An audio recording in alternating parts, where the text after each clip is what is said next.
নমস্কার বন্ধুরা, আবার চলে আসলাম নতুন একটা পর্ব নিয়ে তোমাদের কাছে। একটা অচেনা গ্রাম, অচেনা জায়গা বলতে পারো তোমরা। মানে এখানে খুব একটা ট্যুরিস্ট আসে না। উত্তরবঙ্গের কিছু অফবিট জায়গার মধ্যে পড়ে এটা। প্রথমে বললাম যে কোনো একটা ট্যুরিস্ট প্লেস না। কিছু জায়গা দেখাবো যেখানে ট্যুরিস্ট আসে, ঘুরে ঘুরে যায়। যেহেতু আসাটাই স্বাভাবিক। আর আজকে আমরা যে জায়গায় ঘুরবো তার সম্বন্ধে কিছু আলোচনা করে নিচ্ছি। প্রথমত ঘুরবো পাতিলা ভাষা। খুব সুন্দর একটা চা বাগানে ঘেরা গ্রাম। ছোট্ট একটা গ্রাম, বেশি বড় না। পাতিলা ভাষা নর্থ বেঙ্গলের মধ্যে পড়ে, জলপাইগুড়ি ডিস্ট্রিক্টের মধ্যে পড়ে। খুব সুন্দর একটা চা বাগান আর কি। ওখানে কিছু এখানে শিবের পুজো আছে, শিবজির পুজো দেখবো। দেখে দেন তারপরে যাবো আমরা হলো শিকারপুর হাট। অবশ্যই তোমরা শুনেছো যে ওয়েব সিরিজ শিকারপুর। সেই শিকারপুরের এরিয়ার মধ্যেই এই হাটটা পড়ছে। এখন বর্তমান নাম চেঞ্জ হয়েছে, বটতলা হাট বলে, কিন্তু আগে ছিল এটা শিকারপুর হাট। আর অবশ্যই বলি, জলপাইগুড়ি ডিস্ট্রিক্টের মধ্যে সবথেকে বড় হাট বা বাজার বলতে পারো। মানে বিশাল বড় হাট আর বাজার এটা আর কি। সপ্তাহে দুদিন বসে, বুধবার আর শনিবার। আর আমরা সেই জায়গায় চলে এসেছি, কিছুক্ষণ ঘোরাঘুরি করে এই জায়গা তোমাদেরকে দেখাবো। দেন তারপরে যাবো আমরা হলো, এছাড়া দেখাবো গৌরীকুণ্ড বলে একটা জায়গা আছে, নতুন রিসর্ট হয়েছে এটা। তিস্তা ভ্যালি বলতে পারো বা তিস্তা পাড়ের বলতে পারো। পাড়ের পাশে এটা নতুন একটা রিসর্ট তৈরি হচ্ছে। এটা খুব শীঘ্রই উদ্বোধন হয়ে যাবে। আর খুব সুন্দর জায়গা তোমার বলতে পারো। আর দেখলে মন ভরে যায়, তার চারিদিকে প্রাকৃতিক রূপ। এখানে প্রাকৃতিক যে সৌন্দর্য এখানে ভরপুর আর কি। মানে না এসে বলা যাবে না আর কি। অবশ্যই তোমরা এসে দেখে যেও, ঘুরে যেও। বোদাগঞ্জ ভামৃদ্দির মন্দির। আর এই বোদাগঞ্জ ভামৃদ্দির মন্দির বলি তোমাদেরকে, এটা হলো 51 পীঠের মধ্যে একটা পীঠ, যেটা আর কি জলপাইগুড়ির মতো অবস্থিত। অবশ্যই এটা একবার হলেও আসবেন আপনারা। আর বন্ধুরা অবশ্যই তোমরা ঘুরে যাও একবার। হ্যাঁ, অবশ্যই একটা অফবিট পড়ে এখানে। এখন করে থাকার জায়গা হয়েছে। অবশ্যই এখানে গভর্নমেন্ট গেস্ট হাউস আছে, গেস্ট হাউসগুলো হয়েছে। আর এখানে বুকিং করলে তোমরা এখানে থাকতে পারবে আর কি। ভিডিওটা ভালো লাগলে অবশ্যই তোমরা লাইক করে, কমেন্ট করে, শেয়ার করে দিও। চলো তাহলে ভিডিওটা শুরু করা যাক। নমস্কার বন্ধুরা, আবার একটা ভিডিওতে সবাইকে স্বাগত জানাই। আর এখন যাচ্ছি আমি একটু পাতিলা ভাষা, জায়গার নামটা হলো পাতিলা ভাষা। সেখানে একটা পুজো হচ্ছে, পুজোর ওখানে যাচ্ছি। এই ব্রিজটা কাজ হচ্ছে, দিকে নতুন ব্রিজ তৈরি হবে।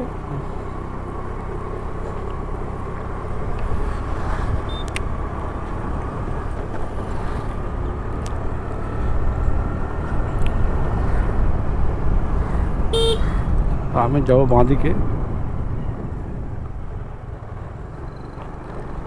সব ব্রিজের কাজটি হচ্ছে, রাস্তা দিয়ে করছে।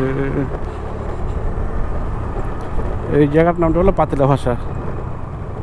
পাতিলা ভাষা এখানে ট্রাইবালদের গান হয় একটা, সেই গান এখানে দেখা হয়। ওই জায়গাটা এখনো রাস্তা ঠিক করেনি, বহু বছর ধরে। আর যেহেতু পঞ্চায়েত এরিয়া তো বুঝতেই পারছো তোমরা রাস্তাঘাটের অবস্থা কেমন হবে। খুব একটা ভালো আশা করা যায় না। পঞ্চায়েত এরিয়ার রাস্তা, চারিদিকে খানাখন্দ ভরা। কিন্তু এটা ন্যাচারাল বিউটি বলতে পারো একটা। ন্যাচারাল বিউটি কারণ বলছি, একটু পরেই বুঝতে পারবে ন্যাচারাল বিউটির কারণটা। এখানে বুঝতে পারবে।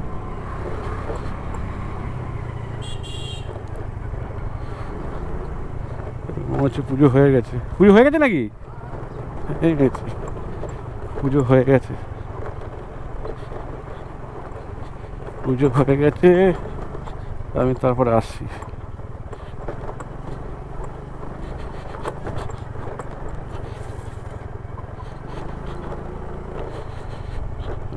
দেখছো, বলছিলাম ন্যাচারাল বিউটি ব্যাপারে যেটা বলছিলাম, এটা হলো এইটা। দেখছো শুধুকে চা বাগান, এরকম একটা জায়গা কেনা খুব ইচ্ছা। সে চা বাগান আর পাশে এরকম থাকবে নদী, খুবই ইচ্ছা আছে জায়গা কেনার। দেখা যাক পয়সা করি হলে কিনবো এরকম জায়গা। এরকম ব্যাপারটা ফিলিংসে বুঝতে পারছো তো। নর্থ বেঙ্গলের চা বাগান, দুদিকে চা গাছ ভর্তি, মাঝখান দিয়ে এরকম মাটির রাস্তা। মানে ফিলিংসটাই আলাদা বলতে পারো, ফিলিংসটাই আলাদা, রিয়েলি ফিলিংস আলাদা।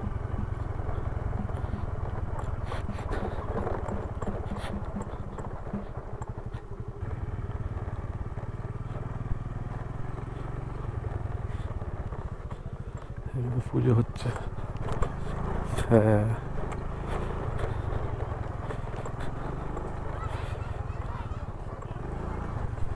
এখানে পুজো হচ্ছে, পুজো।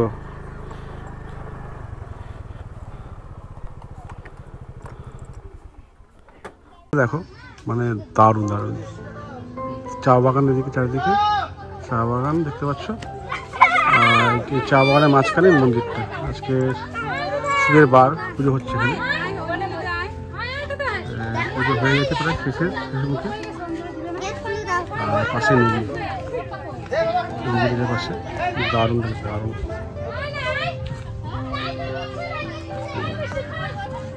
বিবাহ সুন্দর লাগে, নদীটা মানে দারুণ দারুণ লাগে।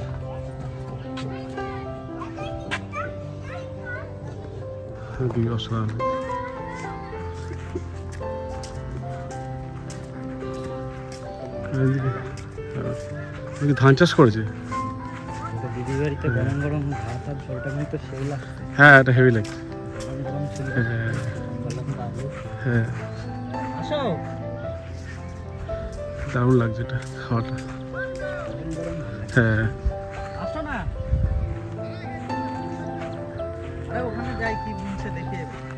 ধান ধান বুনছে এখানে, ধান বুনছে তোমার দিকে চা চাষ হচ্ছে। বাহ দারুণ, ঘুরতে আসি বেশ ভালো লাগে, বেশ খারাপ লাগে না দেখতে।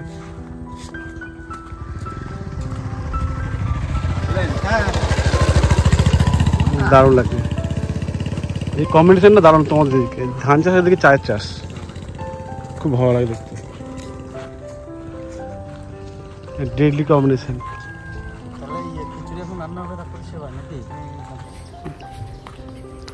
মানে মানে জলপাইগুড়ি নর্থ বেঙ্গল অ্যাকচুয়ালি খুব সুন্দর আর জায়গাটা, চারিদিকে সুন্দর মাটির রাস্তা, দুদিকে চা বাগান, বাঁদিকে ধান চাষ হচ্ছে, তারপর হচ্ছে চায়ের গাছ, আর বিরাট সুন্দর জায়গা।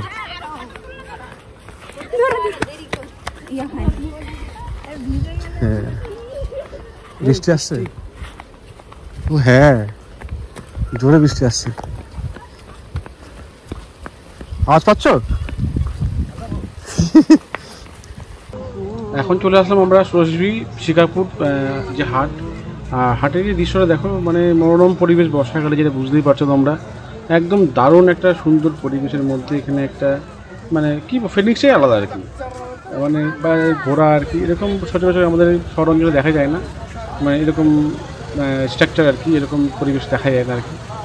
অবশ্যই অবিট জায়গা আসলে, পাহাড়ি অঞ্চলে বলো আর গ্রামের বড় দিকে আসলে এরকমই দেখা যায় আর কি, এখনও একচালা দোকান।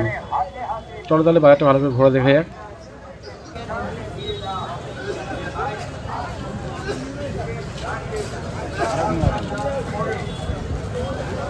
এটা হলো জলপাইগুড়ি বেলাঘর একটা বাজার বলতে পারো, বেশ কয়েক বছর আগে ভিডিও দিয়েছিল একটা, প্রচুর লোক বলেছিল যে আবার ভিডিও আনতে, তাই আর একবার চলে আসলাম এখানে। এখানে খুব আনারস খুব সস্তা, মানে বলতে পারো তোমরা খুবই সস্তা আনারস। আনারস লোকাল আনারস, মাঠে সব চাষ হয়। আনারস কত করে গো? 10 টাকা গোটা, হবে না? ও আর 10 টাকা করে, সস্তা নাকি? প্রচুর সস্তা আনারস। হ্যাঁ কই সবজিও খুব সস্তা, ছোটো ছোটো সবজি, বেগুন, ঠিক আছে, পটল। পটল কত করে? হ্যাঁ পটল কত? পটল 40, কোয়াশ 30, পটল 30, কোয়াশ 30 টাকা পাওয়া। এই কত এটা? এই টাকাটা 20 টাকা পাওয়া।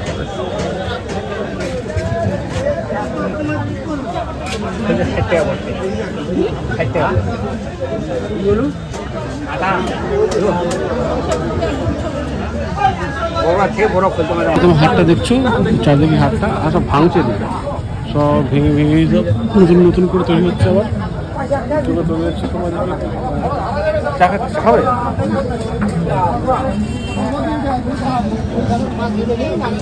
তৈরি হচ্ছে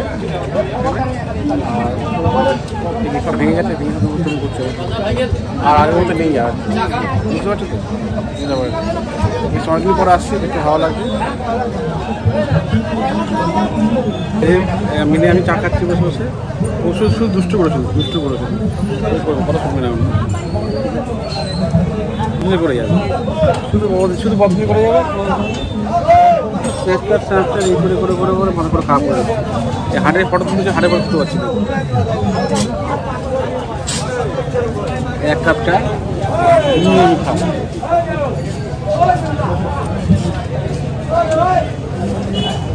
ওটা কালো হয়ে যাবে। মোটামুটি শেষ, আর এখন দিয়ে চলে যাচ্ছি বাইরেটা। ওখানে ফিরেছে, ওখানে আরও সবজি দোকান ছিল, ও মাঠেও তো সবজি দোকান আছে না। মিনি চাল ভাজা থেকে ভয় পায়, আর কি বলবো, আর চাল ভাজা থেকে ভয় পাই বেশি। আমার বাড়ি যাচ্ছি এখন, আমরা যাচ্ছি আনন্দমঠ ইকো ট্যুরিজম হাব।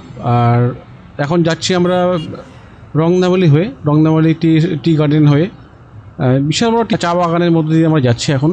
খুব সুন্দর আর কি জায়গা আর কি বলতে পারো, মানে মন শান্ত হয়ে যায় আর কি। খুব সুন্দর একটা জায়গা থেকে আমরা যাচ্ছি, গ্রাম থেকে যাচ্ছি আমরা। এখন যাচ্ছি আমরা হলো আনন্দমঠ ইকো ট্যুরিজম হাব। কাজলডোবার পরে হলো সেকেন্ড লার্জেস্ট পার্ক বলতে পারো তোমরা। খুবই সুন্দর জায়গা, তোমাদেরকে দেখাবো। জলপাইগুড়ি রোড থেকে এটা 10 কিলোমিটার, আর কাজলডোবা থেকে 7 কিলোমিটার পরে, আর শিলিগুড়ি থেকে পরে হলো 32 কিলোমিটার মতো এই আনন্দমঠ ইকো ট্যুরিজম হাব।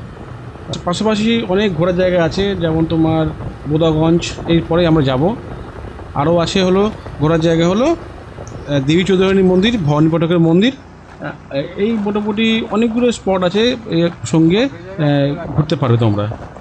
আর চাইলে এখানে স্টে করতে পারেন, খুব শীঘ্রই চালু হয়ে যাবে।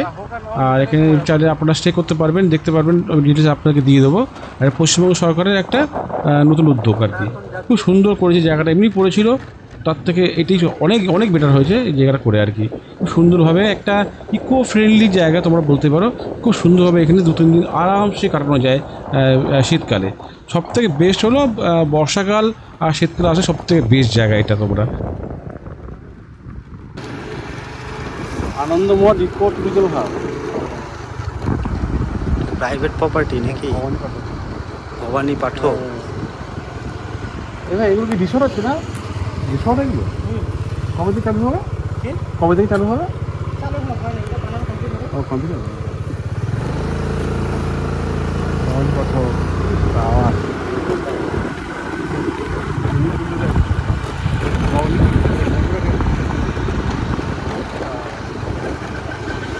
তিস্তা, দারুণ ব্যাপার। মানে কী বলবো, ভালো উদ্যোগ নিয়েছে, জায়গাটা এমনি পড়ে আছে গভর্নমেন্টের জায়গা। গাজীলডোবার পরে আর একটা নতুন নির্দেশন বলতে পারো সরকারের, এই গৌরীকোণ বলে আছে, বোদাগঞ্জের পরে গৌরীকোণ এখানে একটা রিসর্ট হচ্ছে, eco resort, eco tourism hub বলতে পারো। এই রিসর্টটা হচ্ছে এখানে, আর শুনছি জানুয়ারি 23 তারিখে উদ্বোধন হবে। খুব সুন্দর জায়গা বলতে পারো, তিস্তার পারে এই জায়গাটা হয়েছে। আর কাজ এখনও চলছে, 3টে রিসর্ট হচ্ছে, ভবানী পাঠক, দেবী চৌধুরানী আর তিস্তা, 3টে পরপর দিয়ে দেখছো রিসর্ট। এটা এখানে তৈরি হচ্ছে, এখনও কমপ্লিট হয়নি, জানুয়ারি থেকে বুকিং শুরু হবে। খুব সুন্দর ফ্রেন্ডলি, ইকো ফ্রেন্ডলি জায়গার মধ্যে বলতে পারো। প্রচুর পাখি আসে এখানে, পরিযায়ী পাখিও আসে এখানে। আর জায়গাটা খুব নিরিবিলি জায়গা, সামনে একটা মন্দির আছে। আর রিসর্টটা খুবই সুন্দর লাগছে আর কি। এই যে রিসর্টটা, এটা তোমরা দেখতে পাচ্ছ, রিসর্টটা খুবই সুন্দর। মানে জলপাইগুড়ি ডিস্ট্রিক্টের মধ্যে একটা সেকেন্ড মানে ইকো ট্যুরিজম বলতে পারো তোমরা, যেটা করতে পারে সরকার, এটা সরকারই বলতে পারো। তোমার এই পুরো এলাকা নিয়েই এটা তোমার তৈরি হয়েছে। এটা এমনি জাস্ট তিস্তার বাঁধের মধ্যেই পড়ে, এটা একটা তোমার চরের মধ্যেই পড়ে আর কি। খুব সুন্দরভাবে তৈরি হচ্ছে এটা। আর এই ডান দিকে দেখছি এটা তিস্তার পাড়, আর কিছু দূর ঢুকে নদীটা পড়বে। বর্ষার সময় জল ভর্তি থাকে। এই রিসর্টটা, এটা মোটামুটি কাজ শেষের দিকে আর কি, আর কিছুদিন পরে চালু হয়ে যাবে। আমরা যাচ্ছি বোদাগঞ্জ মন্দিরের দিকে। আর অবশ্যই এই দর্শনীয় স্থান যেটা বলেছিলাম, এখন না পিঠের মধ্যে একটা পিঠ পড়ে, মানে খুবই জাগ্রত মন্দির, কালী মন্দির। আর মানে প্রচুর লোকের সমাগম এখানে হয়, প্রচুর লোক নানা দিক থেকে, নানা জায়গা থেকে, নানা দেশ থেকে এখানে আসে ঘুরতে, যেহেতু এখন পিঠের মধ্যে পড়ে। এর আগে আছে তোমার গুয়াহাটির কামাখ্যা দেবী, আছে কালীঘাট, তারাপীঠ। সেই পীঠের মধ্যে একটা পীঠ পড়ছে হলো এখন পীঠ ভামের দেবীর মন্দির। এটা বোদাগঞ্জের মধ্যে পড়ে। আর বৈকুণ্ঠপুর ফরেস্টের মধ্যে অবশ্যই এটা।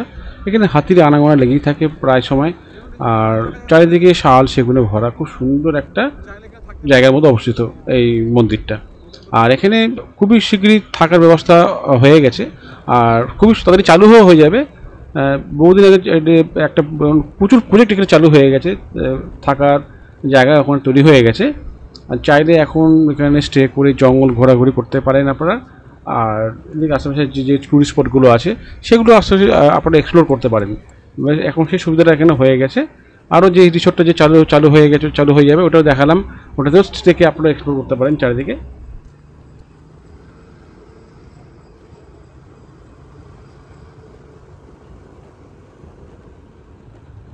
ভামরদেবী মন্দির আর কি, খুব জাগ্রত মন্দির। এখন পিঠের মন্দির একটা পিঠ এটা।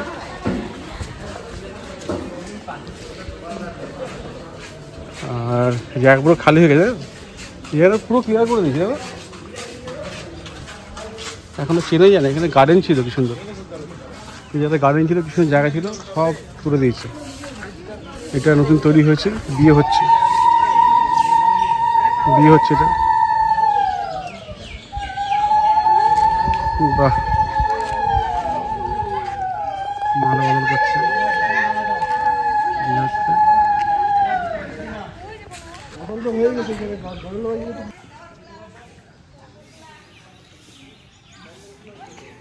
আর সেই গাছটা, এই বিখ্যাত গাছটা, মেন গাছটা এটাই নিয়ে তো মেন মন্দিরটা। আর যে মন্দিরটার নতুন মন্দির তৈরি হয়েছে, মা অন্নপূর্ণা মন্দির। আর এখানে সব ছিল, সব নষ্ট হয়ে গেছে। কত সুন্দর পার্ক ছিল, এই ছিল, সব কিছু জায়গা ছিল, নেই আর। আর সামনে হলো পদ্মবন। কত পদ্ম ছিল, সাদা পদ্ম ফুটে আছে।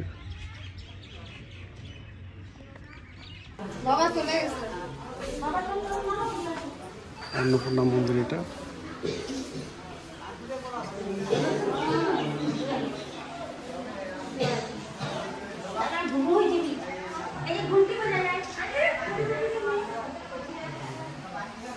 উপরটা যে ভিউটা, দারুণ ভিউ বলতে পারো, মারাত্মক ভিউ এখান থেকে।